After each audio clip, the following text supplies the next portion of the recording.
And just a reminder for those that are maybe new joining today, we do record all of our information sessions and we post them to our New Jersey statewide dam removal partnerships website.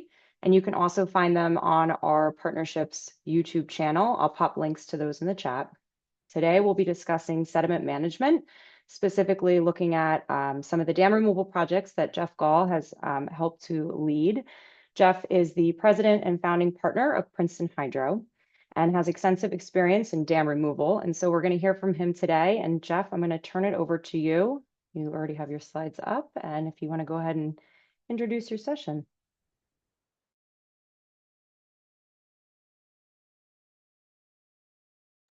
You're muted, though. I did mute myself. There we go. I was just testing you guys. All right. So I appreciate everybody taking the time today to participate in this presentation today. We're going to be talking, obviously, about sediment management. If you attended the American Rivers presentation a few weeks ago, they talked about more of the kind of the high level and some of the theory behind sediment management, sediment release, passive release, and we actually kind of worked together to make sure that there wasn't a lot of redundancy. So I'm not going to go over a lot of I'll call it the theory in detail. I will present and mention it just for context, but really looking at some of the practical applications of sediment management. And one of the things I'd like to show everybody is this is a diagram I've made a few years ago for the Rutgers class we teach on dam removal. And it really it illustrates basically the varying ways that we could manage a project. So if you look at the left side is the dollar sign going up, and the right side, the bottom is time to the right. And in between is if you look, there's a sort of an envelope, I call it, final ecosystem restoration achieved. And it really, you can spend a lot of money to get to a fully implemented project. However, you can also get there somewhere in between. So a fully passive would be that horizontal line with some adaptive management potentially needed that steps up the cost a little bit. And then on the left side, when you go up to the money column or the vertical part of this, you'll see I call it theoretical 100% active management. There's a little gap between in practice, because really it doesn't matter how much you improve or work on a river actively management. There is some time left that's going to be needed to bring a project to its full, restoration objectives. So you really need to look at the dam removal in terms of decades, not a one and done effort. There's a number of aspects of dam removal, and you can see here there's obviously the dam or weir itself. There's the infrastructure, fill and encroachments, and water and ecosystem and regulations and things like that. But really, we're going to focus on one aspect, which on a lot of times can be the most expensive part of the project, depending on the sediment impacts and the management needs. So there's three definitions. Well, there's two definitions that we talk about when we talk about sediment management in a dam removal. There's passive, and that's allowing the sediment to be carried downstream. You take the structure out, riverine processes take over, storm events occur, and sediment is carried downstream. And then there's the active portion of it where you're dredging or you're moving the sediment.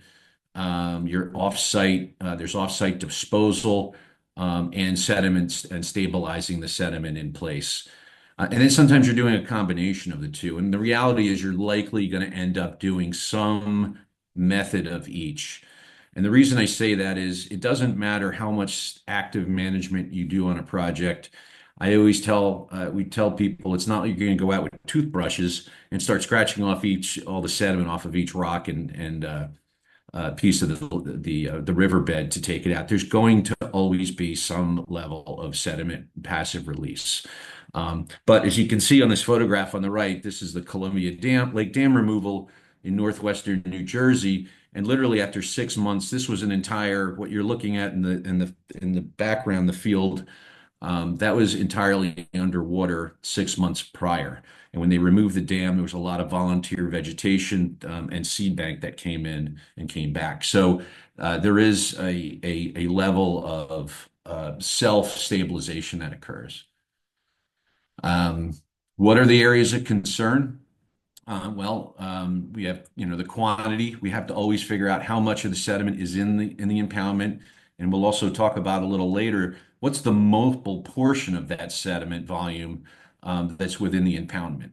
And not all of the sediment is going to be transported downstream if you were to do nothing. Just take the dam out and do that and let the river processes take over. So we'll talk a little bit about that. What's the physical character of this material? Is it fine grained? Is it coarse grained? Fine grained means in clays and sands and organic materials. Coarse grains are sands, gravels, cobbles, and in some cases even with high gradient enough rivers, boulders. And what's the consolidation? How long has the sediment been there, and will it hold itself up? For example, if you look at the right here, this photo, this is sediment that's probably, this is for Columbia Lake, and the sediment was in place for at least 60, 70 years. The material consolidated. It's a mixture of leaves and twigs and timber, as well as sediment and coarse-grained and fine-grained material. But that matrix actually helps hold up the bank. The cohesion within the fine-grained materials holds the bank up, and you get sloughing. And so there's different types of bank formation that occurs. And then there's the quality. This is usually the biggest and the most controversial element of a project is how much contamination is in the sediment from urban runoff and industry and nutrients and debris. Yes, I've mentioned debris twice in physical and quality because the debris is not only a physical characteristic, depending on if it's garbage or refuse, it can also be a quality issue. So the variation in sedimentation in an impoundment, it really depends on how confined the system is. If there's a narrowing of the channel, either natural or man-made, very confined channels with steep valley walls will actually have less of a propensity to hold sediment because the flows coming through are similar in width and depth to the natural processes in that river. And so sediment might just get carried through, or it's excessively wide compared to the prior river channel that was in place and then is very effective at collecting and impounding sediment. So there's other irregularities, bedrock outcrops, topography that can affect this. But as the lake, the impoundment fills in, it really starts to reach equilibrium. Some impoundments are filled so much. We're working on one right now down in Maryland, which is nearly 100% filled with sediment. So any sediment coming in, there's an equilibrium where the complete capture efficiency is gone. So the sediment coming in is equal to the sediment leaving. There's a wide range of particle sizes in a riverine impoundment, especially in an urban area. You're going to find all kinds of debris. On the bottom left, you can see that this is an industrial area. There's a lot of bricks and broken bricks and concrete and things like that. There's organics and twigs and other materials in there. On the second to the left is, a boring that shows gravels and the original sediment bottom, the bed of the river.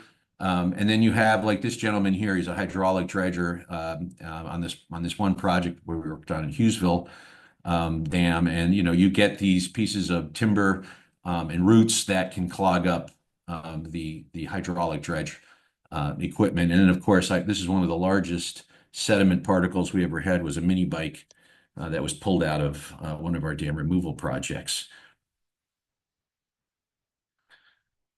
So when you're looking at in the impoundment, you want to also look at the watershed. I always say that impoundments are a reflection of the watershed, and actually the entire riverine system is as well. And so if there's orchards that use historic pesticides, or like on the top right, there's urban development, industry. Look in the bottom, which is a really this one is up in Pompton Lakes, where I grew up in New Jersey, and it's surrounded by forest, and you think it was, relatively clean, but we had DuPont right in the middle there, that had actually contaminated some of the streams in the area. So you have to work with that.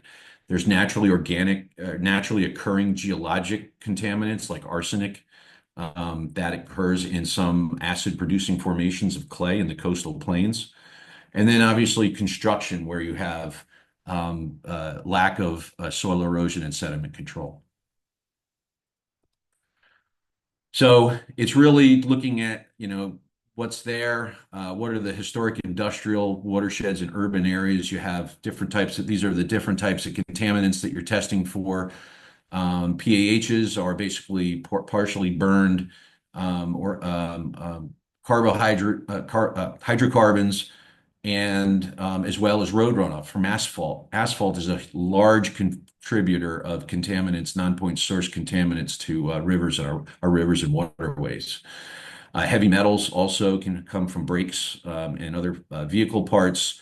And then rarely volatile organics. And I say rarely because unless there's an isolated spill or a chlorinated solvent that sinks, volatile organics tend to burn off or volatilize into the atmosphere. Orchards.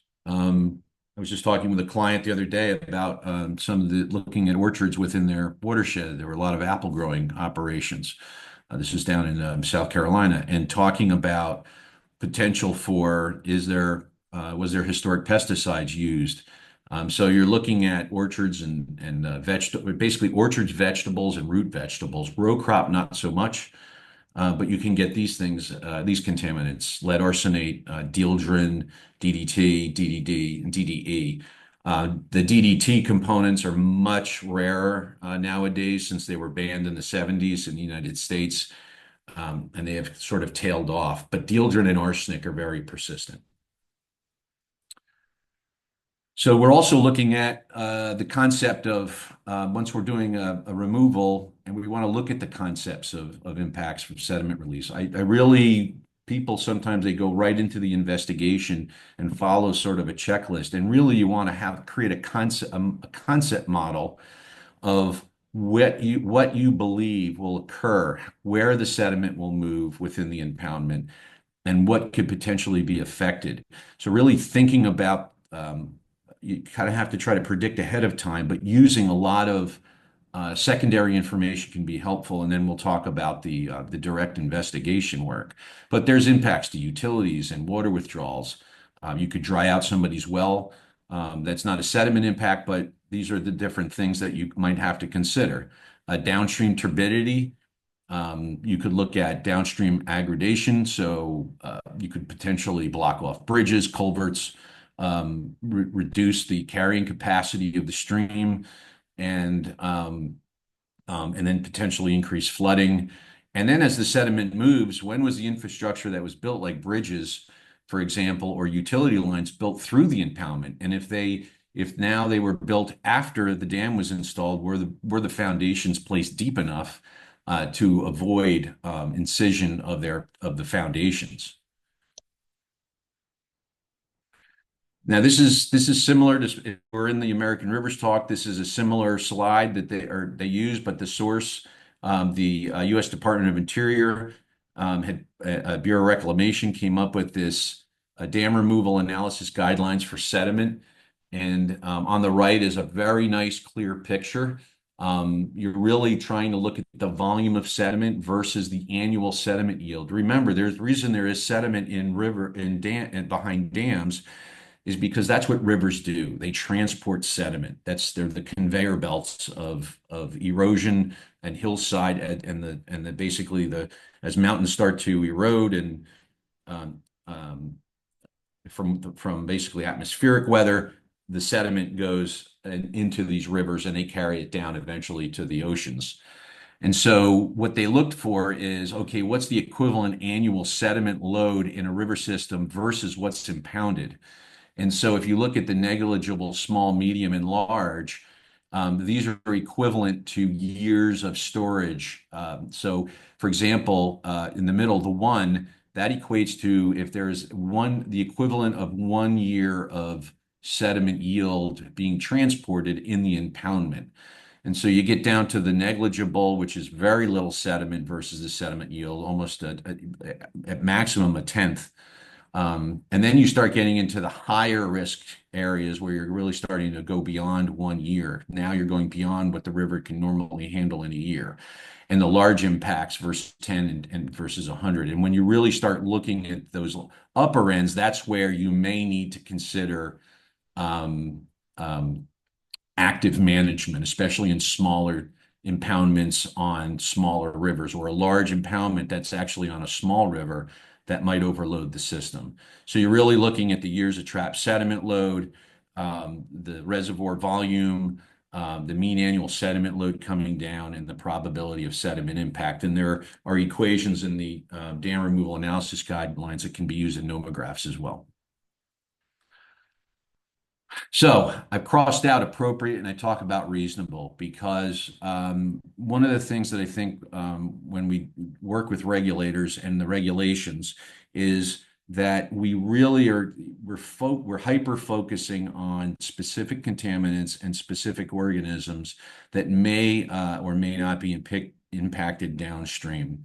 And one of the things we have to understand is we live in the Anthropocene. If you don't know the term Anthropocene, it's a relatively recent term. Now humans have been starting to geologically affect the earth. So we've changed how ecosystems work and how geologic processes work. And so our rivers have been channelized, modified, they've been impacted by land use. And so we really need to put that into perspective. Yes, we have a dam and we have a river downstream, and the river downstream sometimes looks relatively unimpacted, but the reality is if there's contaminants in the sediment in the impoundment, there's likely some level of similar contaminants downstream or downstream to the receiving water bodies that may be located downstream of the dam. And what we need to do is look in terms of decades versus the short term. And we have to understand that the sediment behind a dam it's really just pent up annual sediment yield. It's a like potential energy. It's waiting to go. Now we have to be careful with that because we have to make sure that the sediment going downstream doesn't, affect infrastructure.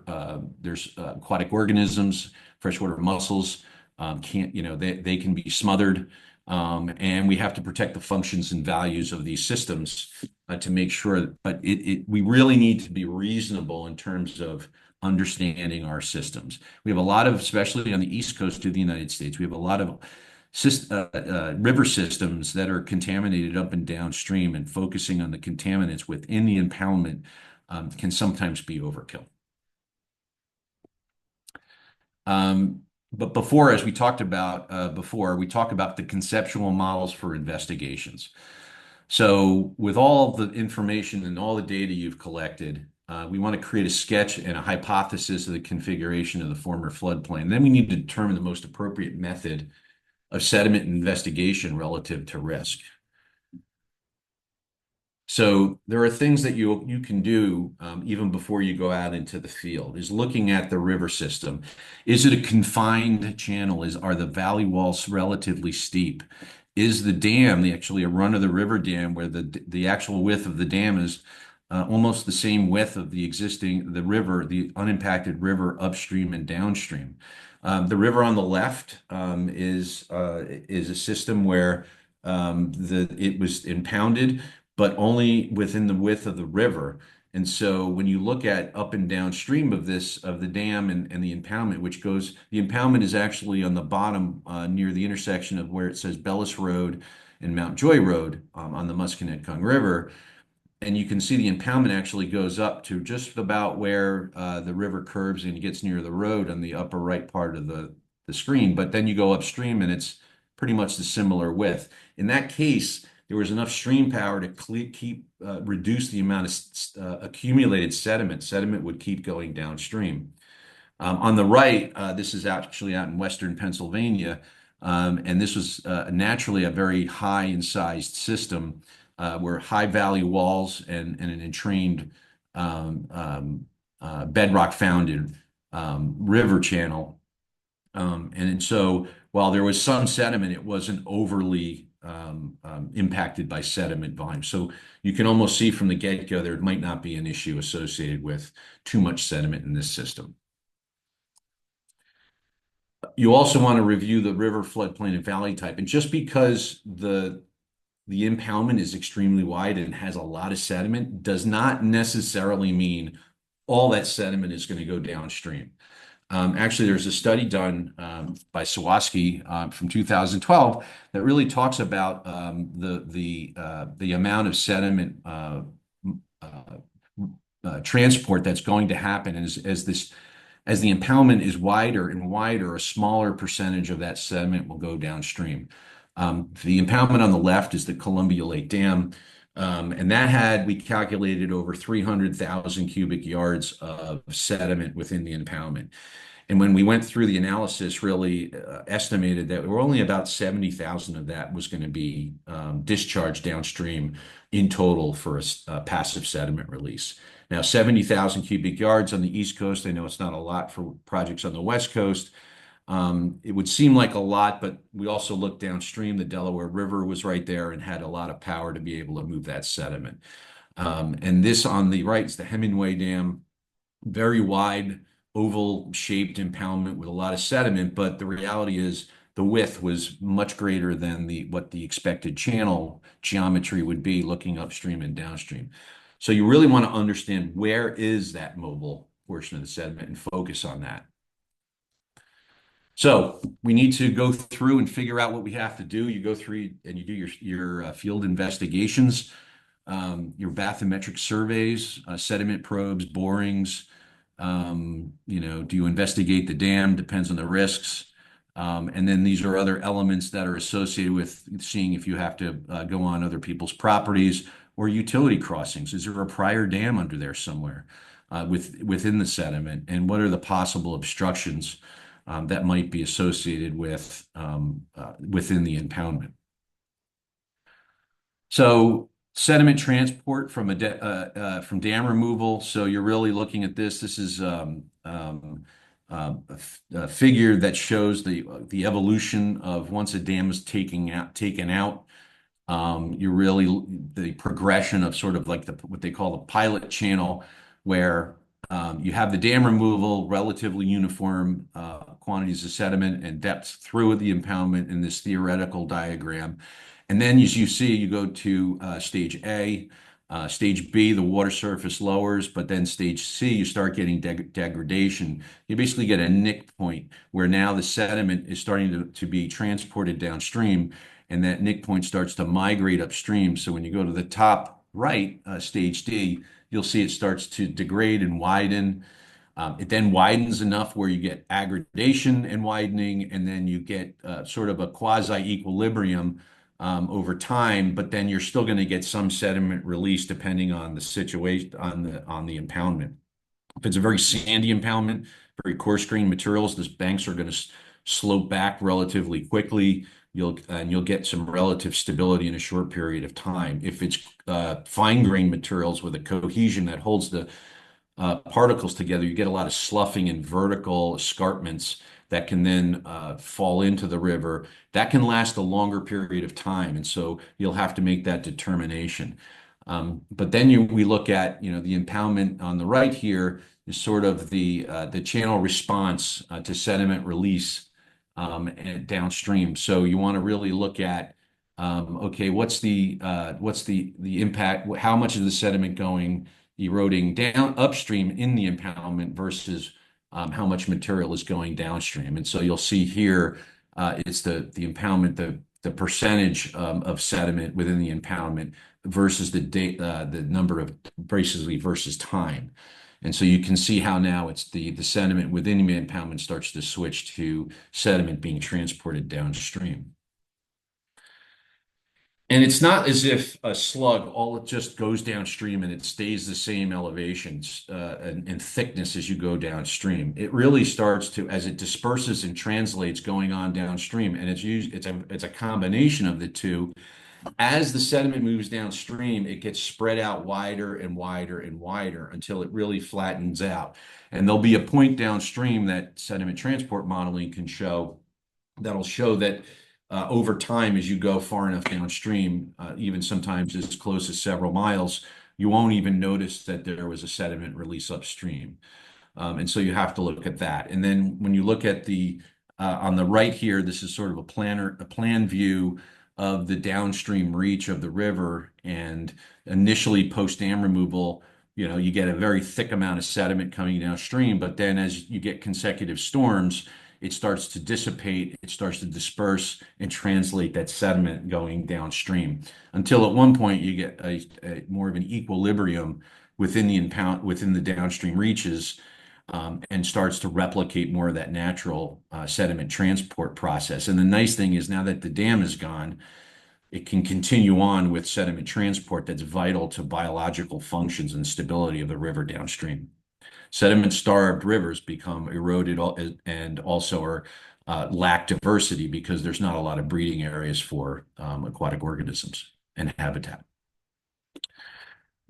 Another thing that we will look at sometimes is stream power. So we'll look at actually look at the rough estimates of risk. And so depending on stream powers, basically the density of the material times the flow Q times the slope. And then you divide it by the width, and you'll get basically the how much specific stream power that you can get moving that sediment downstream. And as you'll see on the left, when you go up from very steep confined valleys down to alluvial plains, down by either confluences of the rivers, natural lakes, or other lakes, or the coast, it starts to spread out and has a little less power to carry that sediment, and that's where you get sediment deposition. So you can see that the curve for total stream power is sort of an arch on the bottom left, an arc there, and then it comes down, and the stream power comes less and less as the slope becomes and the area becomes wider and wider. So it also, you have to look at that and see, is there a potential for a wider area downstream that has a lower slope that may actually be an aggradation zone, which could be a potential issue. So this is a great way to look at impacts to sediment releases as well. So again, these are just a couple of other sources for understanding sediment regime in rivers. So looking at the one on the right is a great one for just understanding sediment transport in general. And then on the left, this is an understanding and conceptualizing the response of rivers to dam removal. So these are two sources that you can come back to and take a look at, and they're very informative. So what we want to do is before we go out, or before we actually start the design process, we're starting to gather data now in the field. We're using a total station, GPSs, sounders. We can use a dual frequency. You can even sometimes use geophysical methods to basically get your the sediment the layout of the bottom of the river, and also the sediment thickness throughout the impoundment. So this is a river we did in Western Pennsylvania. It was it was the same river that you saw in the aerial view before, very confined system. But these investigations, what you'll do is you'll see all these, the bottom sediment is the brown, or basically potentially the original river bottom, and the top of sediment is at the top in blue. And so you can use that to then go, okay, where is my stream channel going to possibly move by looking at the bottom sediment? And there's a number of different ways. It's not just using surveys. And you can find a thalweg, through the system from the bottom of sediment, what the historic thalweg was. But in addition to the actual survey and collection of elevation data, you're also going to be looking at doing sediment probes and borings, and doing hand probes on the bottom left. is like the least expensive to do. You can do it by hand. And then it can get very expensive doing barge mounted borings on the top right. And this is where you have to start looking at the potential risks associated with your investigation or the dam removal and the level of investigation that you think needs to occur. So this is on the left here is sort of a dispersion of borings. And that was actually done using the barge mounted rig located. You can see that barge mounted rig there on the top right.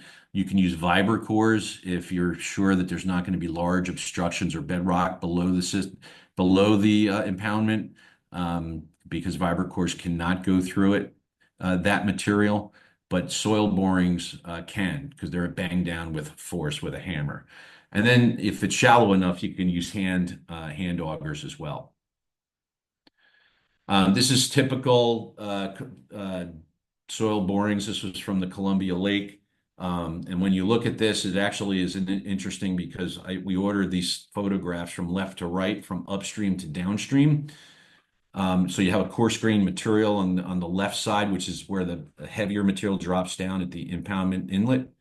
And then as you go to the right, it becomes finer and finer grained. Where that finger is pointing in the middle of the slide, that's where we ran through the accumulated sediment right above that dark brown area and started running to original peat, which we then were able to interpret was likely the original wetland floodplain associated with this river that we were finding. So we were able to actually find with these borings the original bottom of the impoundment, which is extremely helpful when understanding where the channel is going to go.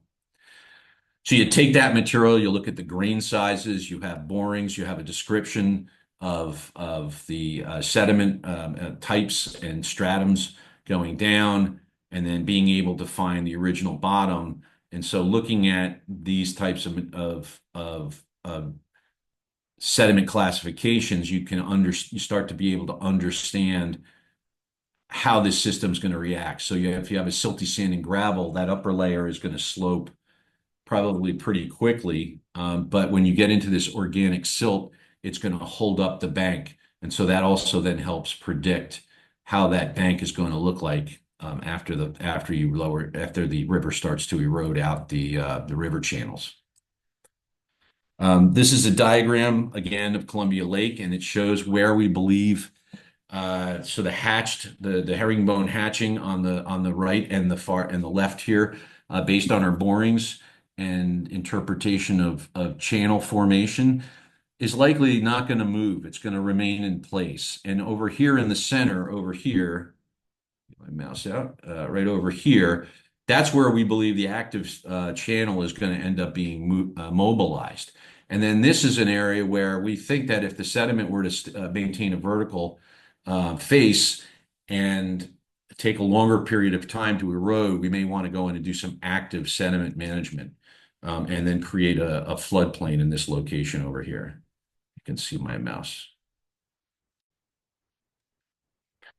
So then we want to talk about how we do this. Do we do it mechanically with machines and excavators, or do we do it hydraulically? One of the things a hydraulic dredger told me is that you're not paying me to actually dredge the material. You're paying me for the 80% of the time I'm cleaning out and unclogging the pipes and the distribution lines, because especially in a river system, you end up getting a lot of debris that can clog up those lines. Mechanical is, if you're doing active sediment, is frankly one of the quickest ways and more direct ways to get the sediment out. But then again, it would need to be hauled out with vehicles and trucks, whereas a hydraulic dredge can be piped to a dewatering area or disposal site. So once you get all that information, you're looking at putting together the sediment transport and the monitoring and the adaptive management plan for that sediment transport. Sometimes you can do this, especially if you have a lower risk of sediment impacts downstream in lieu of complex modeling that can be expensive. You can look at field assessments to identify the transport potential and depositional reaches, and then set up a monitoring plan so that you once you release sediment, you can locate areas that you may need to go in and remove that sediment downstream if it meets a certain amount of metrics for example, sediment thickness that could be a threat to infrastructure or um, species downstream. And then looking at all that information and taking it and in the sediment management plan, you really want to start synthesizing all these portions of the investigation that you've looked at, your due diligence, your watershed, looking at the watershed, your sampling, your laboratory analytical result, the quantity of sediment, the total versus mobile quantity, interpreting the sample, do we have to go back and, do some reanalysis and additional sampling, or maybe no further investigation at all. And then we can start looking at our sediment management alternatives, looking at passive, active, and seeing how much of that might need to be actively managed versus passively. And then you want to look at your sediment management approach and your justifications. And on the right sort of shows the list of contaminants that could be detected and how you may need to address those contaminants as well. So this is a real world situation. This is the Paulina Lake Dam removal, which is actually it just finished its phase 2 portion of the project. And I will show you the, let me get this further here. So yeah, so what we're going to show you is, so this is basically taking all that secondary information, our boring information, and looking at, okay, how do we believe this river is going to start forming, and where will the sediment actually remain and not be eroded versus where it's going to mobilize. So now we have that open channel that we see in the center where we're looking at, okay, that's probably where it's going to mobilize, and that's where we really care about the contaminants, for example, and the sediment characteristics, the physical characteristics, to understand the potential impacts and need for active management or passive management. And so on the top left, you'll see sort of the interpretive cross section that we're looking at. The green is the mobile portion, and the beige is the areas that we believe will stay in place.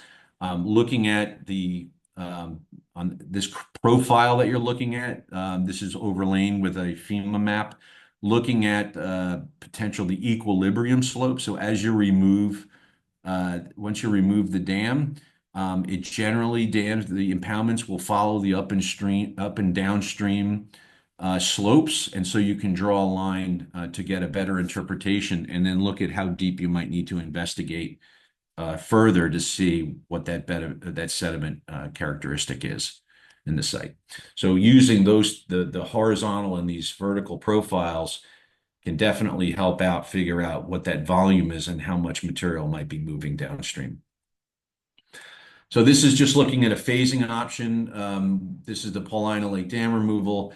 We did an initial phasing where we lowered the dam halfway and a limited width, so about a third of the width of the dam, and we let it sit over the winter and allow storm events to carry some of that sediment. So you're metering that sediment downstream. We found downstream was sediment starved, could also handle some of that sediment load.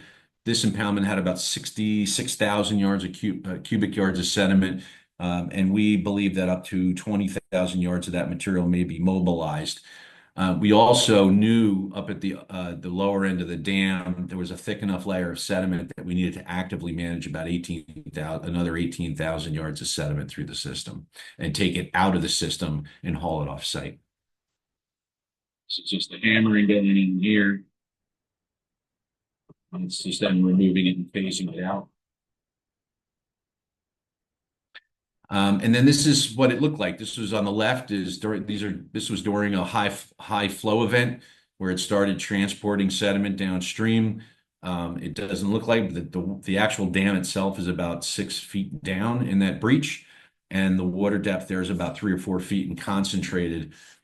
So it's really helping drive down that initial channel formation. And by the way, we're also at the same time monitoring downstream cross sections to ensure there's not too much accumulation going on to impact the river. This is the river. This is about a month ago. Just a couple of photographs showing. You can see the different parts of the system. The upper area where you have more of the coarse grain material, this is 100% passive activities up here. It basically coarse grain material. The slopes of the river started just automatically because of the coarse grain material having a low slope and is able to get, and that's really the coarse grain material is really the healthy part of the river substrate. So we also wanted to promote that going downstream. As you start moving downstream from left to right, or excuse me, from right to left, you can see this gentleman here is standing as one of the contractors. He's standing on this part of the bank, which is the downstream end of the inside bend. The inside bend is where you get a lot of the fine grain material. This is not bedrock in here. That's all just areas of clay and fine grain sediment that had accumulated over the years. But on the inside of the bend, excuse me, on the outside of the bend, you can see there was a lot of coarse grain materials that settled down, and the slope started really already laying back and creating a natural river. As we started going downstream, you can see I think I'm 6'3" tall and probably shrinking at this point, but you can see the depth of sediment, and that's down here on the river left side. Again, where we predicted that there would be a lot of sediment deposits on this inside of the bend over here. This we're actually leaving in place for now, and we're going to go back into phase three. So we're going to have a passive release and then go back and do adaptive management to lay back the slopes in this area. But down here, where we had the thickest deposits of fine-grained and organic material, this is in this whole area. This is actually the most recent aerial photograph through Nearmap, and that's already they already put down the fabric. They excavated. Well, it was originally estimated to be about 18,000 cubic yards of material, no, 20,000 cubic yards of material. And because of the staging of release, we reduced that amount that actually had to be actively managed by sediment transport down to about probably about 14, or actually it was down to about 10,000 cubic yards. It really, the passive release over many, many months helped reduce the cost of the project and provided very little impact downstream. But we did need to take some of that fine grained material, haul it off site. Number one, we didn't want the sediment to block off the stream or ridges downstream, but there's also a lot of nutrients in that fine grained sediment. So we didn't want it contributing to harmful algae blooms and other negative effects that can, when this material starts to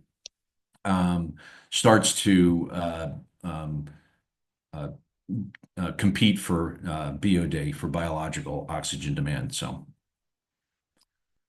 So I'm going to quickly show this flyover. I'm going to switch my screen real quick, and then it'll only take about a minute. It's a little less than 3 minutes. I'll try to zoom through this, Michelle, but this is sort of like now. This was actually after as of a few weeks ago. It's a little bit grainy. There we go. This is right here where this rock is. These were all exposed rock from where the dam was. There was naturally occurring rock.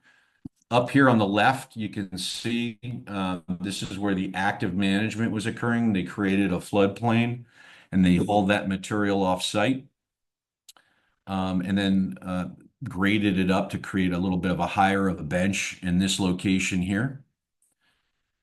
On the river left, which is on the right side here, because we're going upstream, they graded the channels back on part of the active management. This is that section that I was standing in.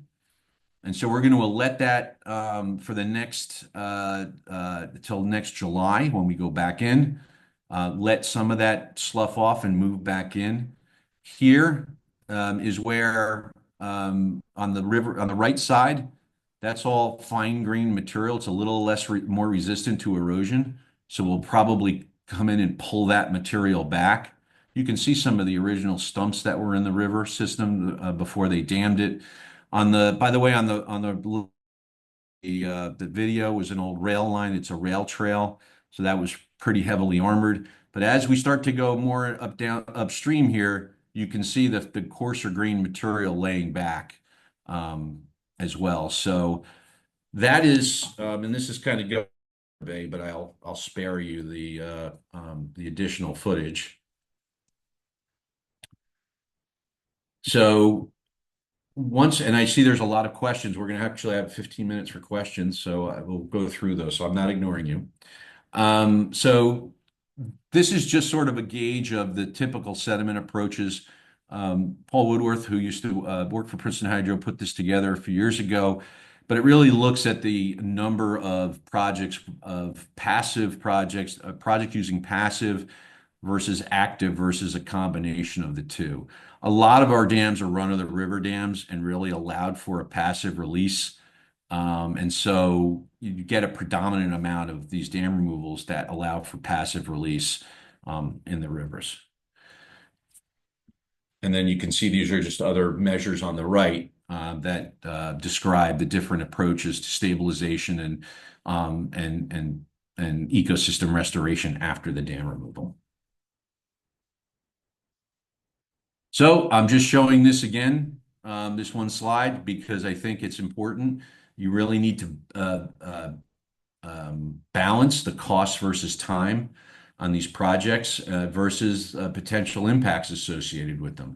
And so by using this, you can then sit down and try to evaluate how much adaptive management you want to, or active management and adaptive management you want to incorporate into your projects. Oh, and I'm not in slide mode anymore, so sorry about that.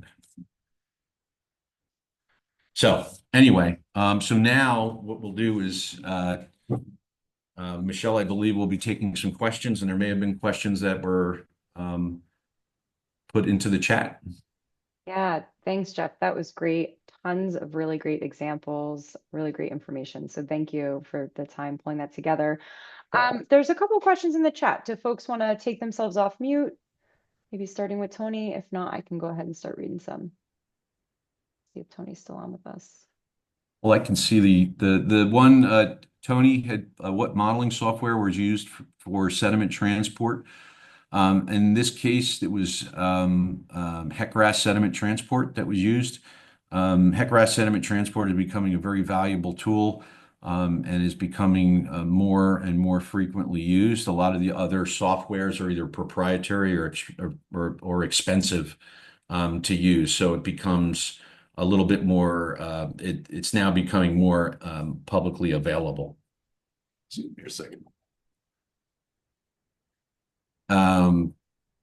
No, that didn't work. I'm just trying to get more light in here as it gets darker. I'm somewhere else, so it's a little darker outside. Yes, HEC-RAS was used. That's correct. How do you specifically review sediment chemistry data to determine if passive removal is feasible or if active removal is needed to protect downstream water quality from sediment contaminants? There are the screening there, like for example, NOAA has screening levels, and so you can look at low risk versus high risk. It's called the SQUIRT model, and it's oh, I forgot what it stands for, but it's the screening quality for sediment to look at what the potential biological impacts are. But you really need to understand, as I said in the beginning, is what those potential impacts are and what the system downstream is already experiencing. So good questions. Yeah, and Can we provide these slides to the attendees? Yeah, so all of the webinar slides and the full presentation will be posted on njdams.org, and will also be linked to the partnership's YouTube channel. And those are both in the chat. Are there any other questions for Geoff?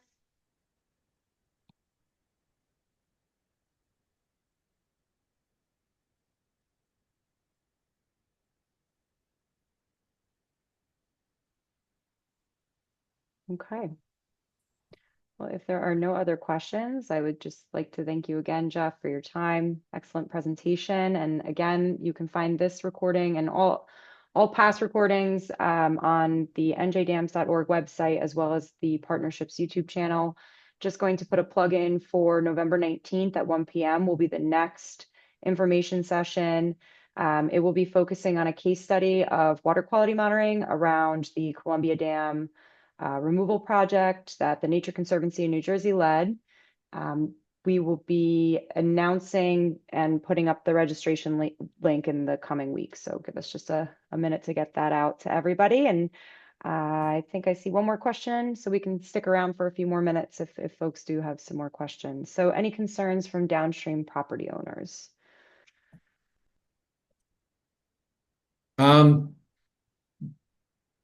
Well, as part of the permit process and the review process, we are required to make sure that there is not an impact from downstream onto downstream property owners. Most of the concerns, frankly, are the people that live around the impoundment itself and the loss of the impoundment and what's going to happen to that. Downstream, I guess for better or for worse, there's not a lot of notification requirements associated with that unless they're within a certain distance, 200 feet, for example, for New Jersey, for land use permits.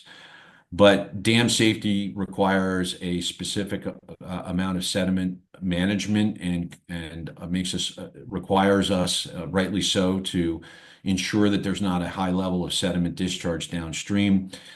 Fish and Wildlife, New Jersey Fish and Wildlife is also concerned. We have to look at threatened and endangered species and make sure that there's not a negative impact. So we have a lot of threatened and endangered freshwater mussel species. And so we have to really look at those to make sure that we're not impacting those. And if there's a concern, in the case of Paulina, we actually have a qualified mussel expert that can come in and either remove them or monitor them to make sure that they're not impacted. Thank you, Mary. You have Mary Andrews provided the tables for the NOAA squirts sediment screening. So it's right there. That's a great tool to determine whether or not to really try to understand whether there's an impact associated with sediment contaminants. One of the things too is when you're looking at those tables, there's the lower level effects, and then there's the low effects, and then there's the probable effects.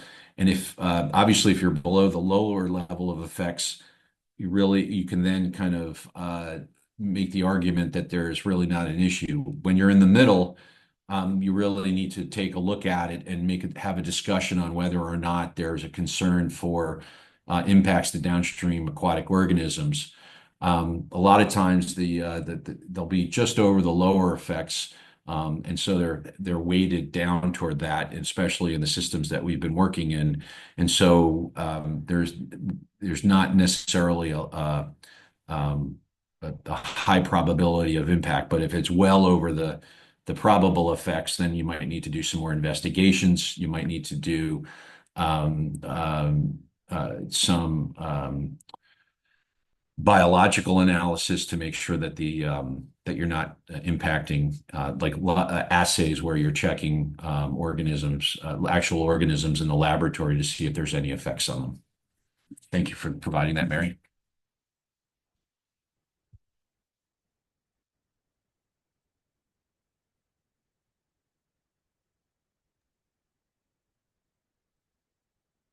Cool. I'm not seeing any other questions in the chat. So I think with that, if there are no other questions for Geoff, I think we can close out today's information session. Thanks again for joining us, and we look forward to seeing you at the next one. And thanks again, Geoff, for making the time. Great presentation. No, I appreciate everybody here taking the time to sit in on this session. I know everybody's busy, so it's definitely very much appreciated. Yeah. Thanks, Geoff. Thanks, everybody. Have a good day. Take care.